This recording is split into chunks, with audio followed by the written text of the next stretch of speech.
Hi there, and welcome to the Skylight Books author reading series. If you'd like to learn more about us and our many upcoming author events, please visit skylightbooks.com, where you can browse our inventory, buy books, and join our Friends with Benefits Club. You can also follow us on Twitter, Tumblr, and Facebook. To speak to a real live bookseller like me, please call 323-660-1175. Thanks for your support, and enjoy. Thank you so much, Jenny, and thank you, Skylight, for having us. We're so excited to be celebrating Dear Twin with Addie. I first read Dear Twin, oh gosh, when was it? Early stages. And Addie reached out to me for a blurb, and I was incredibly honored. In reading the book, it felt like such a compelling emotional journey that I'm so excited that this book is out here in the world and we can celebrate it with Addie. It's so beautiful and poignant, and it's a very specific story that talks about queerness, identities, what it means to be a twin and to be apart from that and to form your own individuality and finding family and believing in yourself, especially when others are telling you not to. I think it's a very important book, and without further ado, Addie's going to read a little bit from the novel, and then we'll dive into some questions, and then we'll open up for questions from the audience. And there's also wine and snacks. Feel free to help yourself. If you want to get settled and have some snacks before the reading, you're welcome to do that. Anyone? No? Okay, I'm just going to read 3 really short passages, but I'll just read them continuously. My bedroom wall is lined with a white wooden bookshelf Baba made for me in the backyard just after our 10th birthday. He built Lola one too, identical to the one shoved against the bedroom wall that runs into the door. Cut from cheap plywood, the paint even, but not as thick and creamy as we would have liked. The whiteness of the shelf stands out against the beige of the carpet, our walls. The shelves Baba made for his daughters are as identical as our rooms that bookend our side of the house on the 2nd floor. Our rooms that bookend the house are as identical as we are. As if identical wasn't bad enough. With mirror twins, the egg splits later than usual. If it had split any later, we could have ended up conjoined, like Chang and Ung, forever attached. When the egg splits, it already has a left side and a right. 2 embryos swim alongside their mirror image. I'm left-handed and Lola's right. We have the same little dot above our lip, except mine's on the left, hers on the right. In some cases, mirror twins' hair might whirl in opposite directions, or their first teeth might pop up on opposite sides of their mouths. Even their fingerprints could be mirror images of one another. In the scariest cases, one mirror twin is born with her organs where they're supposed to be, while her twin's organs grow on the opposite side of her body. We were born with some minor complications, but we'd soon discover it was the circumstances of our parents that placed us in the most danger. I was born at 5:30 on a Saturday morning in late January. Lola was born at 5 pounds, 10 ounces. I was born 5 pounds, 14 ounces. The nature of our birth was yet another barb we traded back and forth, my tit for her tat. Anyone would ask, "How far apart were you born?" Lola would answer, 10 minutes. Her eye roll ready to launch as I would retort, "More like 10 years. Lola loved that she was the smaller one at birth. She would point at the baby pictures of us standing in the bright summer grass, naked except for our matching puffy white diapers. Insistent you could tell my bottom was bigger than hers, my belly rounder. We were like our own comedy act. I played the clown, she played it straight. But something happened when the doctor pulled Lola out, which cast my story in turn. Lola's hip popped as she was being born. From that rift, our story spun. Her hip popped, which somehow came to mean that she was more vulnerable than I was, and that I must have kicked and kicked my way out, so that I could be first, so that I could get away from her and our tiny container of 2. My 4 extra ounces at birth meant I was destined to be the thicker, curvier one. Lola's hip popping, which led to an X-ray to ensure the situation wasn't serious, spun her story too, that she was broken from birth. If she was broken, I was whole. If she could break, then by the very definition of mirror twinning, nothing could ever be wrong with me. Lola would become defined by the breaking of her body, a breaking that would result in feeling wanted, feeling seen. The fact that my bone did not sing of brokenness meant I would never want or need for anything. With that one little pop signaling her arrival in the world, the soundlessness of my own bones in that same room meant I would be marked as the invisible one. I suppose we both couldn't have been the seen ones. We were twins. There always has to be an odd one out. The question of the safety of her body made her remarkable, for better or for worse. When twins are born, each and every detail of our twinned bodies is held up to the light like a piece of someone else's mail you want to dissect secretly. Just the act of flashing a light through that envelope reframes its mysterious contents. The need to witness whatever is inside becomes an act of suspicion. Twins are born, and without much question or choice, they become part of this thing much larger and snakier than themselves. They become things. But here's the thing, they don't even know it's happening. But here's the thing, they don't know why it matters, and when they realize it does, it's often too late. But this is the truth. We love each other. Our primary role in the family is to be those precious twins everyone coos and gasps at like babies or old-time circus freaks. Besides, twins are always creepy, right? Didn't you see The Shining? Baba dressed us alike so he could be a hit with his Asian immigrant friends, and our white mother dressed us alike so she could attract more of her favorite foreign barflies and clubbers she loved to bring home, like turning her daughters into 2 gold fireflies held in a mason jar with a promise to release them into the starry night just as soon as she's caught the attention of her prince. But then she is so swept up with her prince, she forgets the fireflies are still trapped in the mason jar on a coffee table in the other room gathering dust. And the fireflies stay quiet, hoping the longer they do, the sooner the fireflies can become daughters again. And then the mother never really does remember the jar, the fireflies, the starry black night that is their home, or even her daughters. So in the jar they remain until the prince breaks their mother's heart and leaves her, which he always does, and she needs them again. But while they are waiting to become human, to distract themselves from their mother's occasional and recurring disappearance or their father's unthinking rage, the twin girls giggle underneath their thrift store quilt on their double mattress in their mother's small apartment as they perform twin impressions of their father's Mandarin for fun, or at least try to, incomprehensible as their father's language is to both of them. They record themselves on their mother's old boombox singing and acting out The Little Mermaid, their favorite, and then play back the recording while pointing at each other and giggling, their 2 faces turning as red as the pair of suckers their mother brings home from the bank. They hold each other in the bed they share while they wait for their mother to come home from the club, desperately hoping that their mother will come upon them, soft and sentimental in her tipsy haze, and clutch her hand to her heart at the sight of her twin girls and their doubled love. Thank you.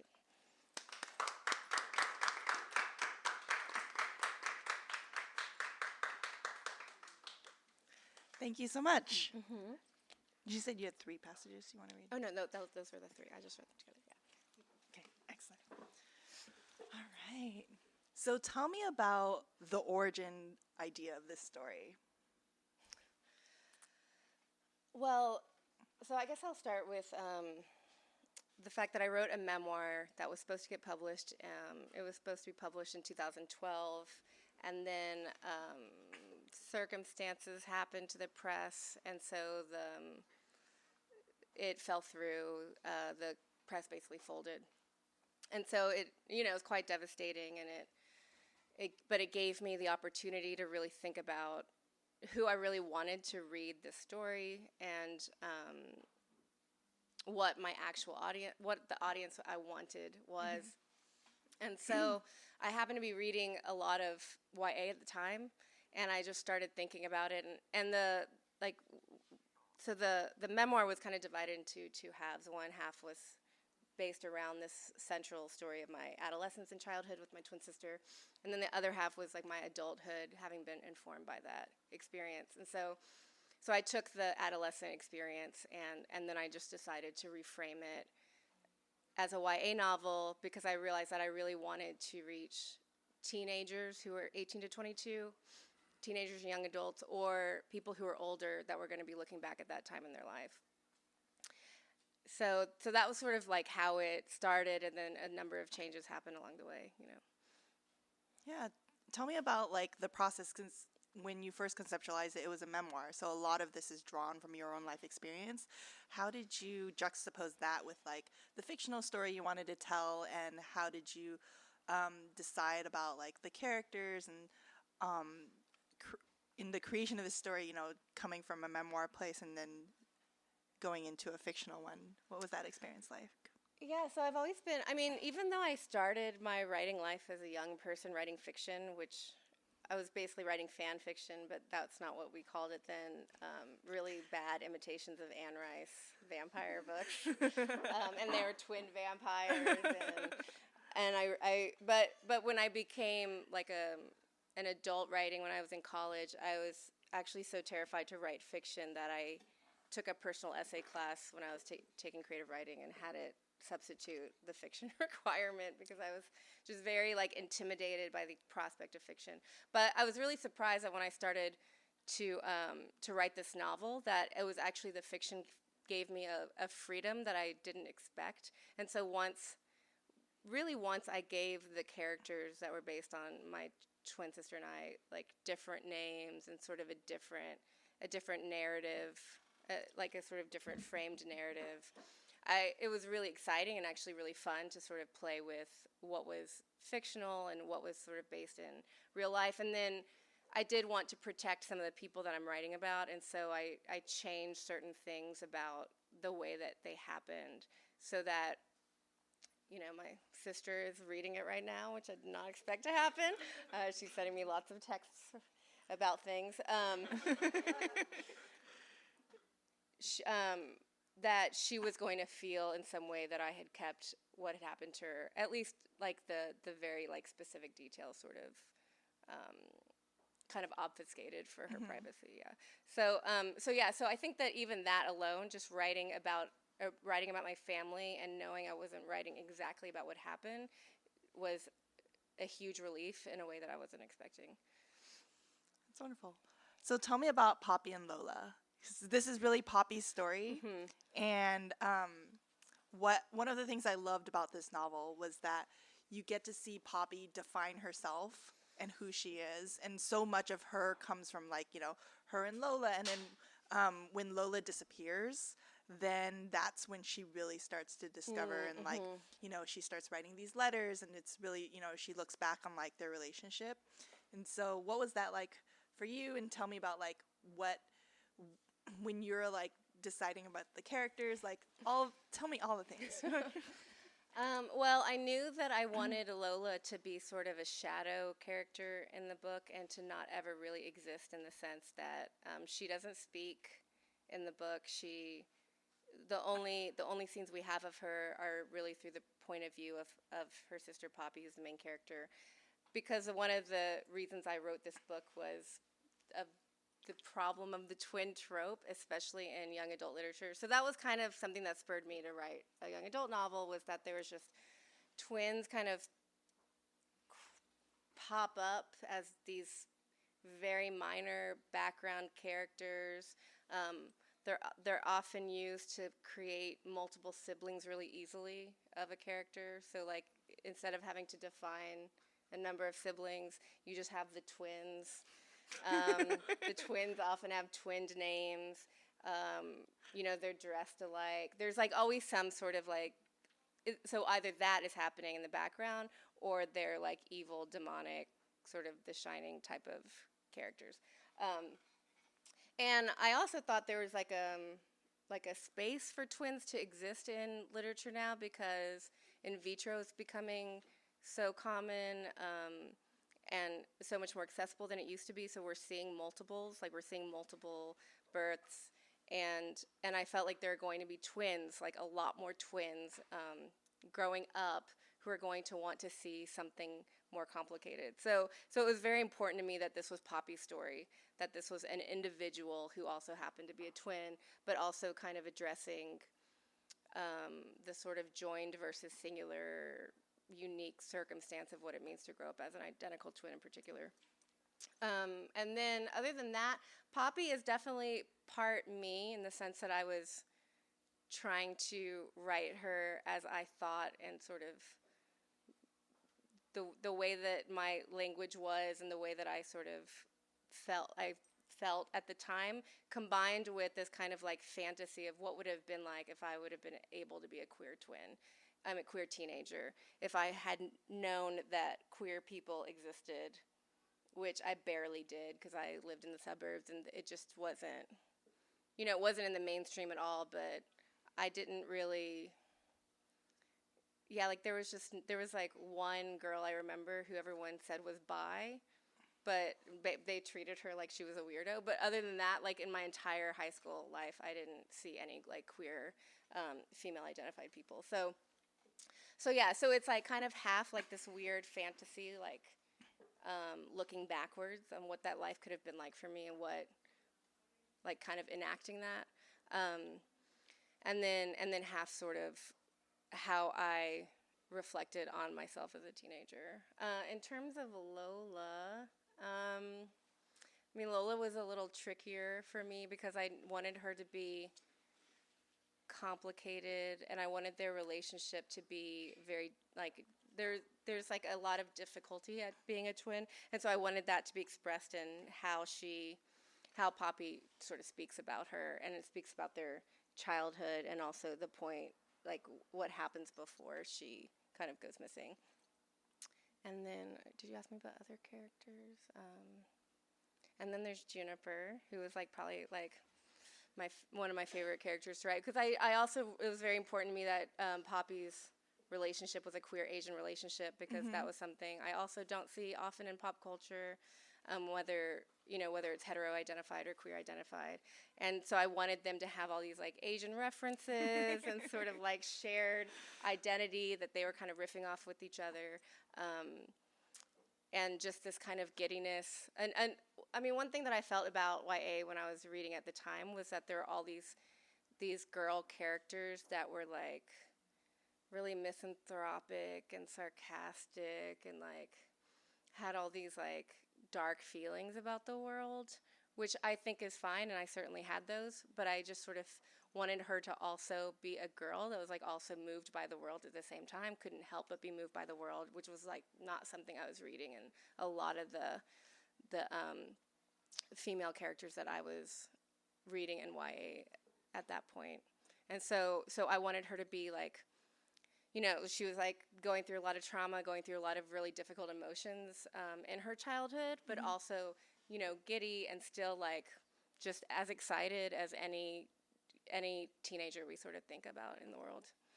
Yeah, I really love that especially about Poppy and Juniper's relationship, because Poppy, there's so much trauma and there's so many things in the book that she has, like with her family life and her father, and Juniper being like such a bright point in her life. And like I felt like such a prevailing theme was like the idea that you deserve to be happy. And I think that's a very big like Asian American thing, or like a children of immigrants thing, where we are taught so many, like it's really hard to unpack the idea that like, oh, like, joy and happiness, those are like luxuries or frivolities. And like the strength that I thought Poppy had to like, her whole journey, she's going through like what other people are defining things for her, whether it's her father or Lola or whatever, and then her getting to claim like, what, I do deserve to be happy at the end was so powerful. What do you think about like culturally? Do you think like how you were raised, your family, like how does that, your experience as like an Asian American, influence and inform your work as a writer? Yeah, I mean, I think that you said it really well, that I think when you come from immigrant parents, that they're so focused on just this kind of like elemental need of survival, of getting fed, clothed, grades that are supposed to like end up with this kind of like stable, basic idea of success, that joy ends up not being in the room or the equation. And then there's also this like danger. I mean, I think that when I was growing up, my father thought every single possible thing was a danger. So it was very hard for him to let us explore anything to then have like an experience of joy or happiness, because he was so consumed with all the accidents or all the menace, or I mean, I can't even imagine what he would be like in today's world, because like those things are just so much more obviously like out there than they were then. But yeah, so I think that I did write this book a lot in like kind of sort of rebelling against that sort of life that I had, where yes, she's still sort of being controlled in some ways by him, and he's still, you know, this very overprotective father, but she is trying to find her way through the world and trying to make some happiness for herself anyway, and really trying to be seen by Juniper and trying to be a visible human in a way that she doesn't really feel within like the construct of her family life. Great, thank you.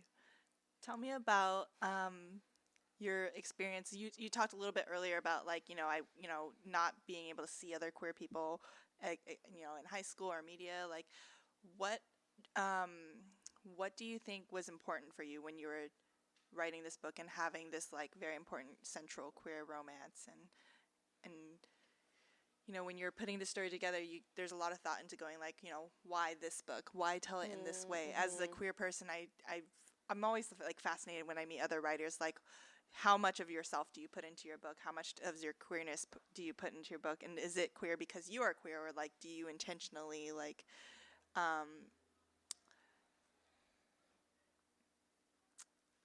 like with the romance, if or if you're telling a story about twinhood and identity, and then there's also a romance, and so as a writer, the decision to include it and to make it a central part of her identity is a intentional one. Yeah, I mean, so there's a couple things that are going on in that regard. I mean, definitely I'm from like the Judy Blume camp of YA, where like you read Judy Blume to also understand adolescence, maybe in ways you were not taught by your parents or by your mother or by your older sister. And so I learned a lot about my how to live as an adolescent through reading these books. And YA is very different now. It's very adult. I don't really think it's being written, a lot of it. I mean, it's changing a little bit with this like rise of realistic YA, but Twilight, did a lot of very interesting things to the genre and whatever came out of Twilight. So even though my book looks very different than a Judy Blume book does, she was definitely sort of like in my ear in terms of I wanted to show like other young queer Asian people what that relationship looks like at all, but also like how to navigate it. There's scenes of physical intimacy where they're trying to figure out what that is, how to do it. And then because Poppy is more, I mean, I don't call her this, but you could probably identify her as more pansexual. She's not a lesbian. So she's also like negotiating that sort of like imposter syndrome she feels because Juniper is someone who's never been with people who identify as boys or as male, whereas Poppy's experience with queerness is much like fresher for her, and so she has a lot of insecurity around that. And so, so those are some things that I'm trying to like negotiate in the book, but also I think that the reason that the queerness is important to the general narrative as well is because of how it relates to twinness, and that there is like this strange queer aspect to a twin relationship that's very complicated, and that the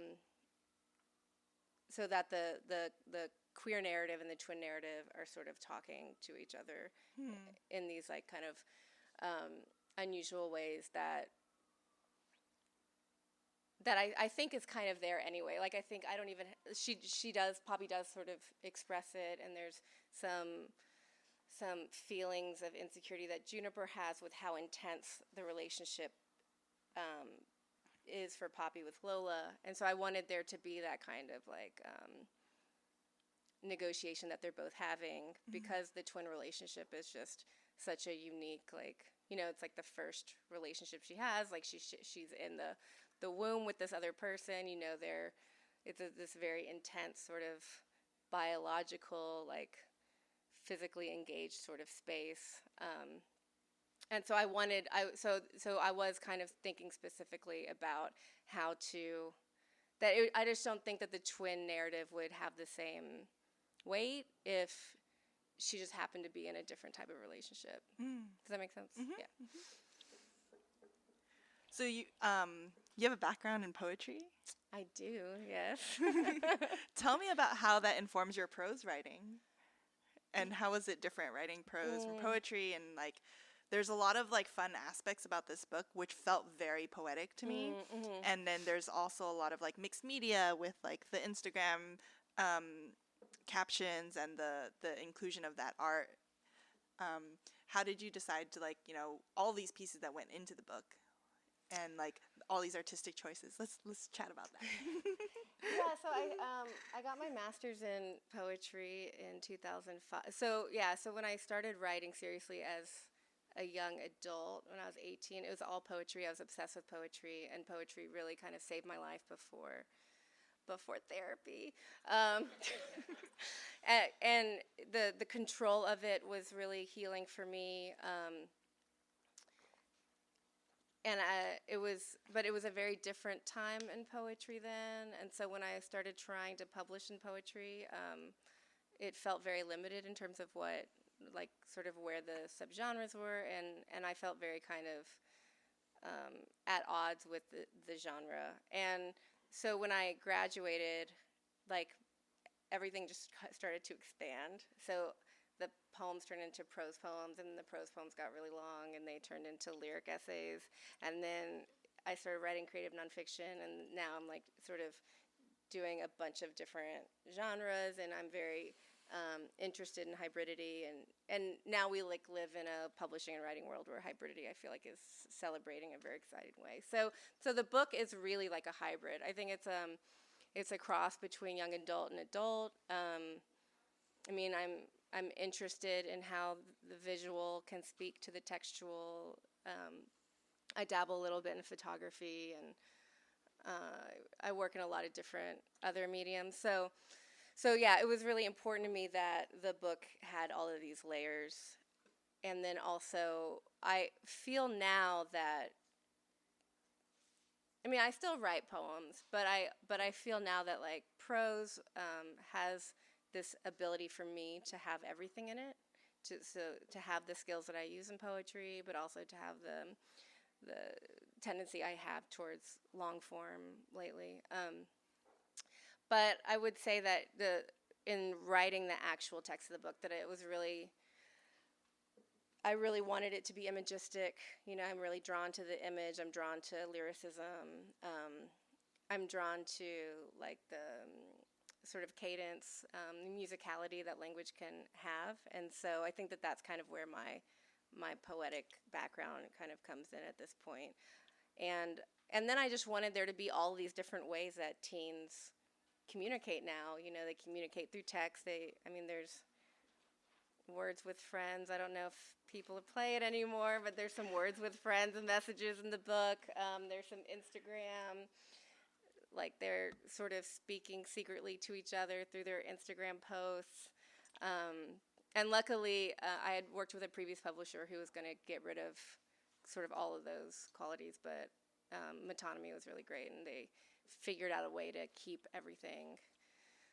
Their song lyrics, you know, it's just a bunch of different ways that I think we all communicate, really, now that technology has all these layers to it, you know. Great, thank you.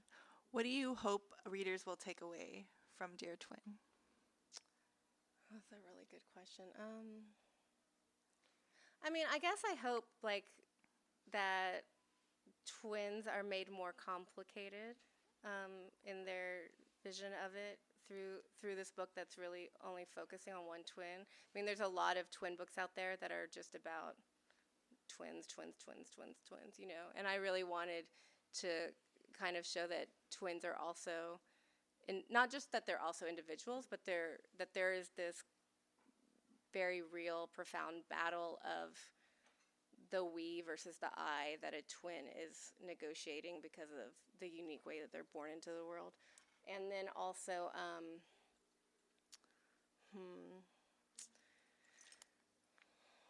trying to think, how do I answer this without giving anything away?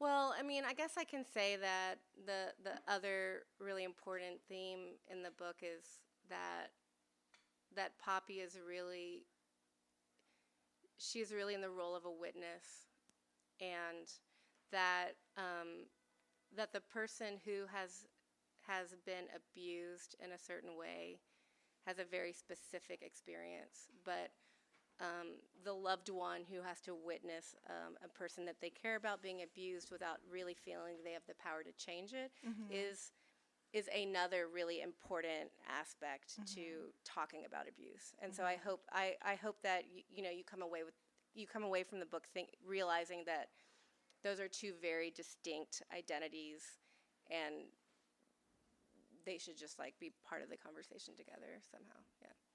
That's great. Thank you. Does anyone in the audience have questions at this time?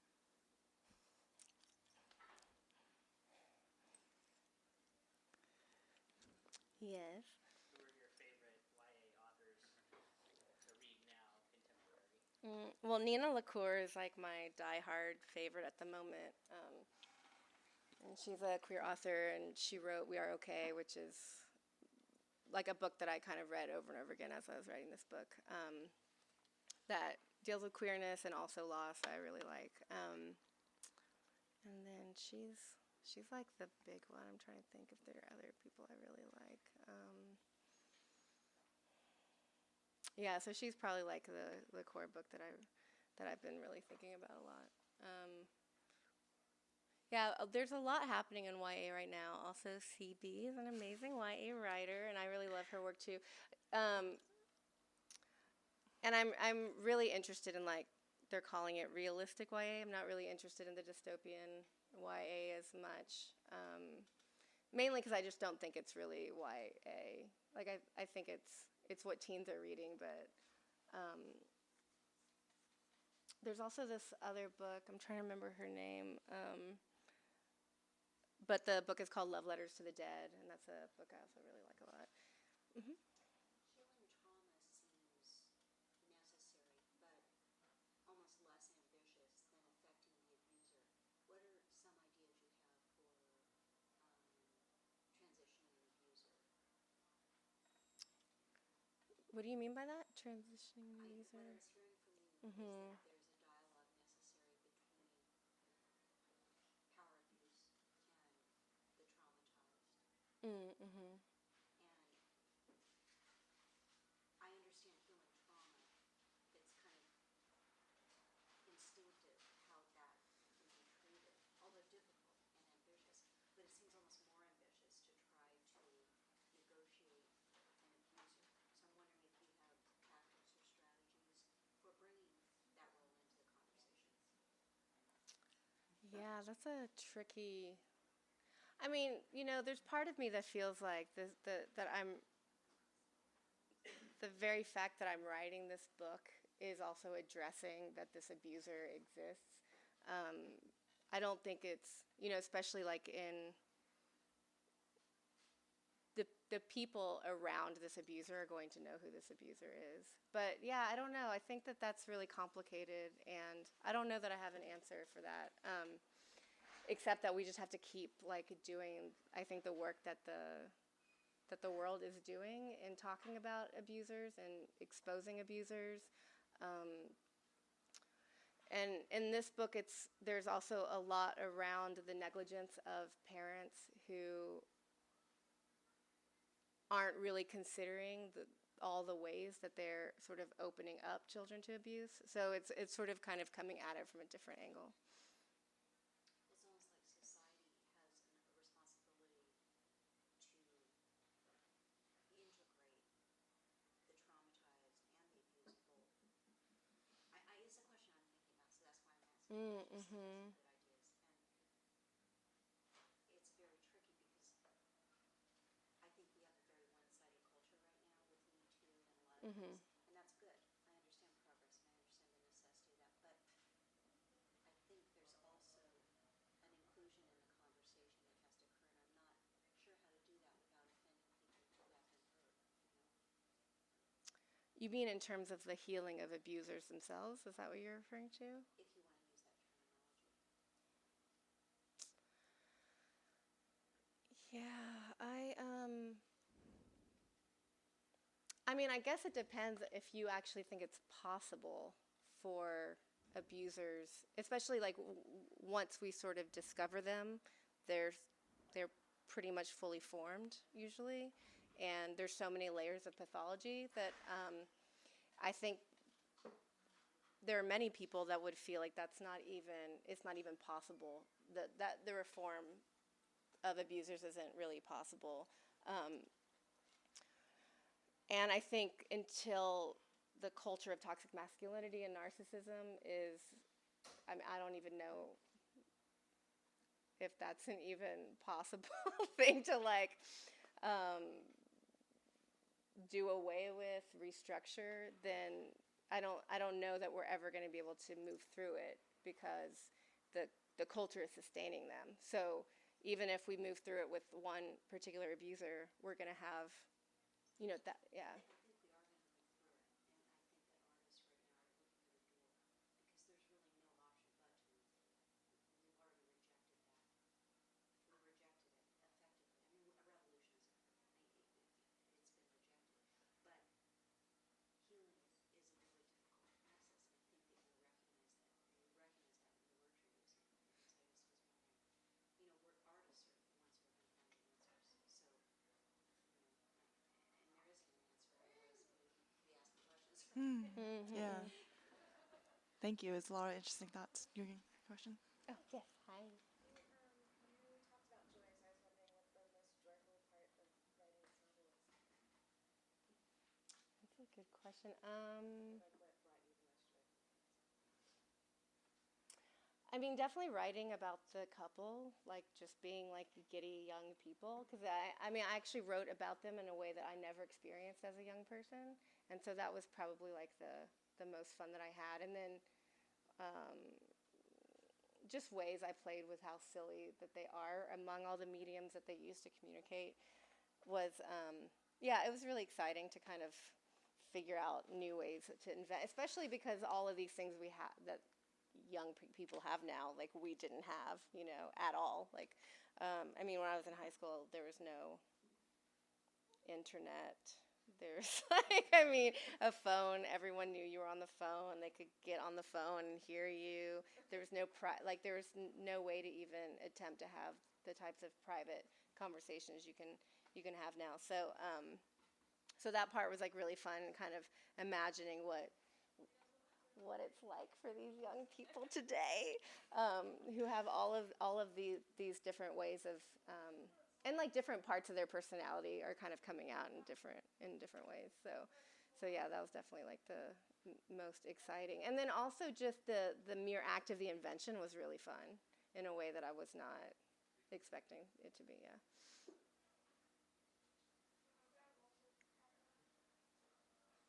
Can y'all talk a little bit more, and this is for both of you, like, I'm not in YA and I don't know much about that world, but I've seen on Twitter, like, some people that have tweeted, like, if you think the poetry world is dysfunctional, just imagine the YA world. And I felt like y'all both have experience in that, and so I was just interested in, like, what the Oh my tensions are, what the God. arguments are, like, what's going on. I don't know. Just got it. Yes. Oh, yeah, sorry. Oh, young adult literature? Yeah. It's primarily like, I mean, it's technically not a genre. It's just a marketing term for for like any book that has a teenage protagonist. But it's also depends on like, is it told from like the perspective of a teenager? Is it told from like a perspective of an adult looking back? If it's like an adult person looking back, then it's not YA because it's like a different feel. Whereas like, can you define like Catch-22 as YA when it's written in a different era? And now that like a lot of young adult literature is, there's like coming from like Judy Blume and The Babysitter's Club and Goosebumps and like Christopher Pike and like the evolution of like books that have expanded to fill like niches of readers who are hungry for books. It's just an interesting world. I think there are a lot of conversations happening, and it's just a tool. I mean, the internet is just an accessibility thing, so I feel like these conversations have always existed, and there are a lot of things that people say are like, oh my gosh, it's so like toxic and divisive, and the people are always shouting at each other. I'm like, people have always been shouting at each other. Now it's just like visible for everybody to see the shouts.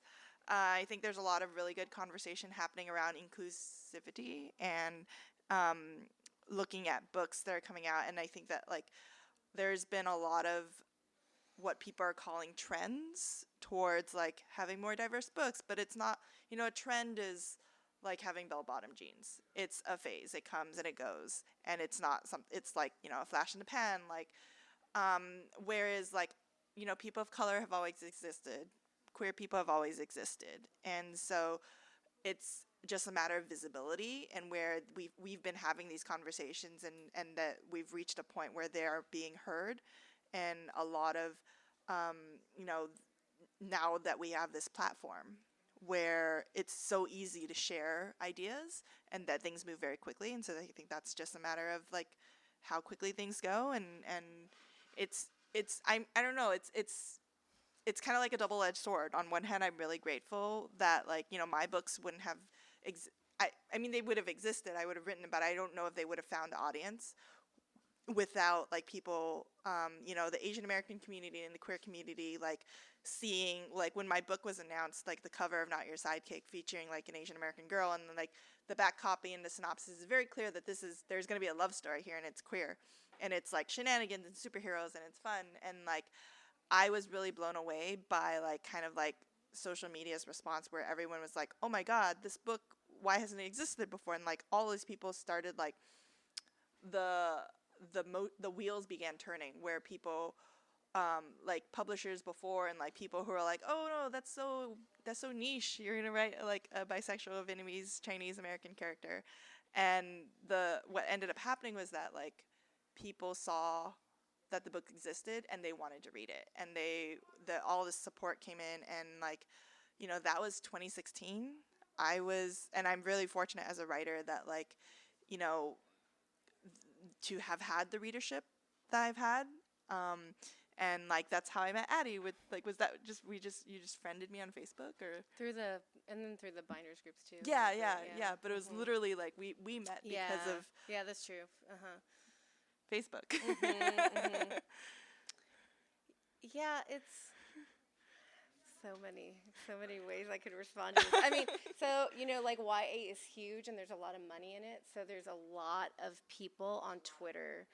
Yeah, there's a lot of people on Twitter that follow, that want agents or that read or whatever. And so I think like whatever issues we see in like other places, it's like it's very, very like expansive in YA. But so then there's like places in YA where it's really exciting, where people do seem to actively want to like share tweets of new books and add books to lists and whatever.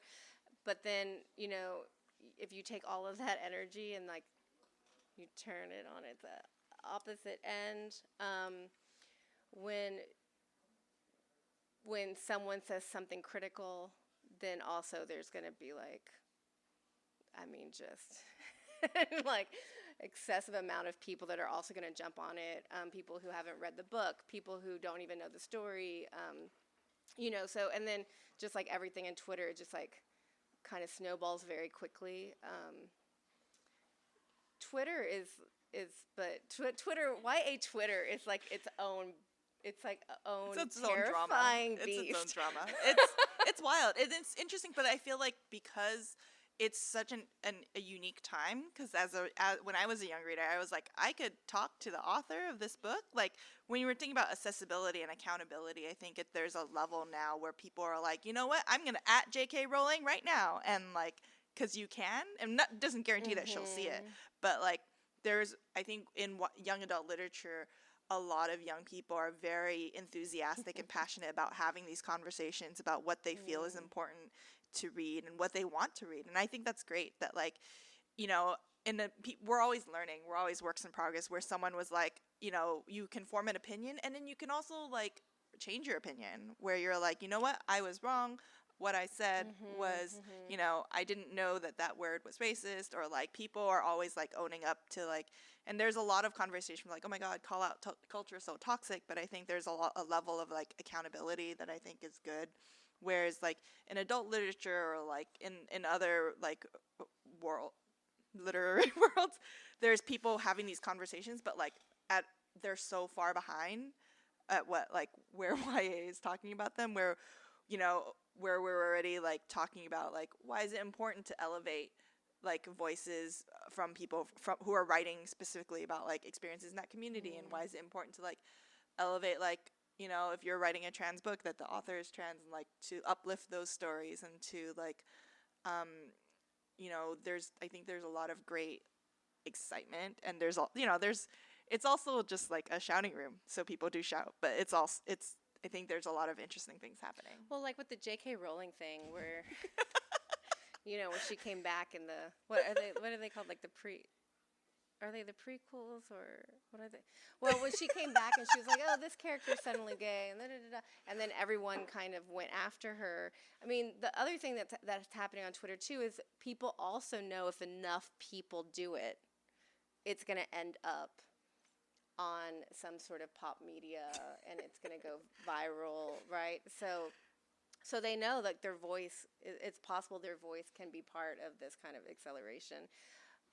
But there's definitely like this, I mean, I think this is the case in like a lot of Twitter, but where there's sometimes just coming up with things to get mad about, because they know they might be heard, and you know, those voices are kind of like the ones that get heard more quickly.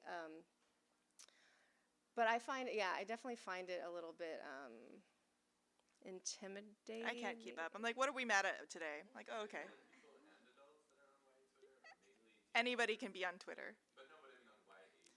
It's largely it's combination, because there's readers, there's writers, yeah. So there's a lot of active, like, I think it's people who are communicating in that community are. But then the Blood Air thing, didn't that come out of Goodreads initially? I don't know. Okay, well, and then the other thing too is that Goodreads. Oh, there's a book community there too. There's so many platforms for people to talk about things, and it's. Yeah, so if they write enough of a critical review, not only can they really like affect the sales, but then that sort of gets fed back into Twitter, and then people find out things about the book they haven't read, and then they get really angry about it too. So. Big mad. What's interesting though is that on a political level, these young minds are getting developed, and they're galvanizing, and they're activating. Mm-hmm. You know, at the level that these writers are educating them, maybe, and their own input as a generation. It's really interesting to see that, you know, because I mean, imagine what they'll be like politically, those minds, when they get to the age where they're learning the world.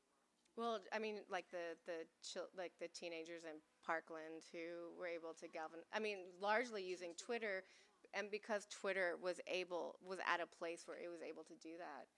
Yeah. Mhm. You know, this is kind of naive comment, but to be writing books for minds like that, I mean, it must be such a privilege to know that you're going to be dealing with a generation that doesn't hold the prejudices of the last, century. I mean, it must be so exciting. I think it's hard, because like on some level, like when people are like, why do you write young adult fiction, or like, what do you like, I write a lot of sci-fi and fantasy, and someone's like, oh, it's because it's fun, I like magic, and I like sci-fi and worlds. But there, you know, a lot of the core of my stories is about young people starting a revolution against a corrupt government.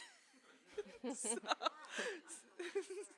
Yeah, I mean, like the reach you guys have had and the conversation you guys are involved in. yeah, that's why I think it's important for, like, if you're writing for young adults, to be aware of like the responsibility you have. And a lot of the conversations in YA Twitter is specifically about like, it is on the author's responsibility to make sure, like, if you're communicating, like, you know, you're representing communities with respect and, as authentically as you can, and, do more good than harm.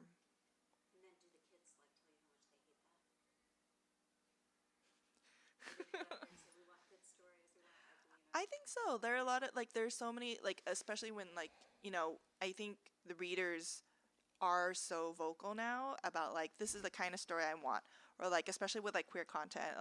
One of the reasons why I started writing was that I was so tired of okay, if there's there is a gay character, okay, they die, they are bullied, they have a really tragic life, and as a kid, I was so I internalized that. Okay, there's no happy ending for me except to have one of these very sad things happen to me.